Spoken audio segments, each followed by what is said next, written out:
English high speed 150 words per minute. February 2009. First paper. Get ready. 5 seconds.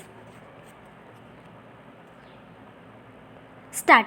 Mr. Vice Chairman, Sir, at the outset I would like to express my gratitude to the honorable members on both sides of the House for participating in the discussion and making very valuable suggestions. They have expressed their views in their own way, but at the same time they have touched on some of the issues which are very important from the point of view of the national economy. I would not say that the views that they have expressed are due to any political consideration, but they are really expressed in the national interest. In this connection, I was happy that there was at least one honorable member who said that we should face the question of economy from a national point of view. If we go through the budget speech, we will find that the basic aims are national growth and social justice. This is the thrust of the budget that we have prepared, and it may be seen whether it is reflected in the budget provisions or not. I am sure that if the honorable members go through the budget, they will find that there are a number of new ideas which have been incorporated in the present budget. As this is the last year of the current 5-year plan, I have no doubt that the honorable members will be trying to find whether we have been able to achieve the planned targets. For this purpose, I would like to draw the attention of the House to the fact that we have been able to exceed the financial provisions.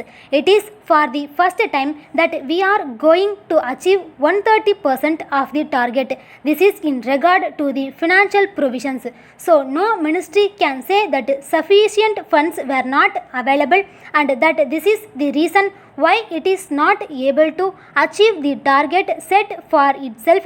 But at the same time, I agree that merely spending money is not adequate. On the other hand, there should be adequate return in physical terms. That is why we have been making provisions every year with a view to seeing that the various sectors are able to achieve the targets that they have set for themselves.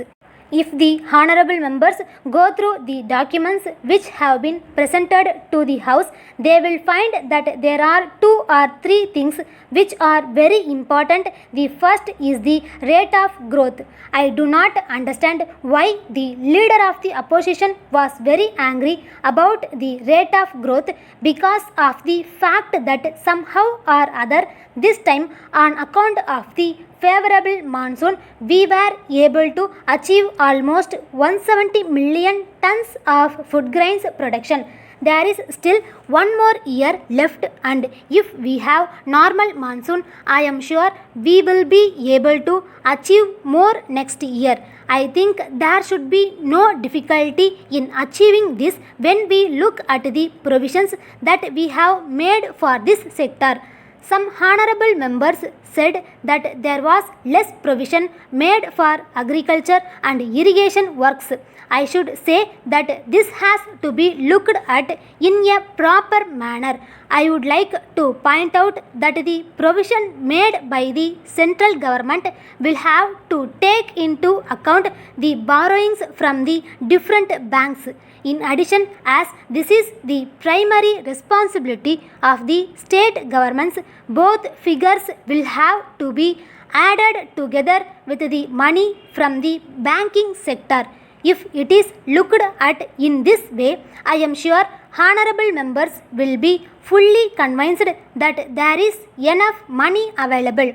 I am assured the House that in future, if any more money is required, we shall consider the same if we are convinced that the money is going to be properly utilized for more agricultural production. In this connection, I may inform the House that there are other subsectors also in the agricultural sector. I am glad to inform the House that there are 3 areas where the progress has been very great. They are cotton, oilseeds and sugar. These are the three areas where there has been a record production. So we hope that we will be able to achieve greater production in future, and it will be possible for us to achieve the target that we have set for ourselves. It will be clear that we are doing our best in the matter. Step.